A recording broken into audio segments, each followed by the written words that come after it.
ও ভাই একটা চা দেন। কি চা দিম ভাই, দুধ চা না রং চা? ভাই দুধ চা দেন। ভাই চা কি কাঁচের কাপে দিমু না প্লাস্টিকের কাপে দিমু? কাচের কাপেই দেন।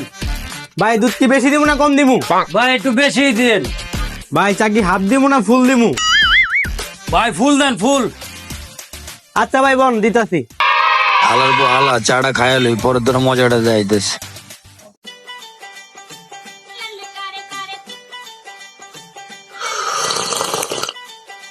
ভাই 4 টাকাটা দেন। চা কয় টাকা? ভাই চা 5 টাকা। ভাই 5 টাকার কি কয়েন দিমু না নোট দিমু? ভাই নোটেই দেন। ভাই নোট কি নতুনটা দিমু না পুরানটা দিমু? ভাই নতুন নেই দেন। টাকা কি এমএ দিমু না এমএ দিমু? ভাই আপনি টাকা দেন লাগবো না, আপনি দাম কত যান, আপনি টাকা দেন লাগবো না। হালার পর হালা আমার লগে শেয়ানি চোদায়।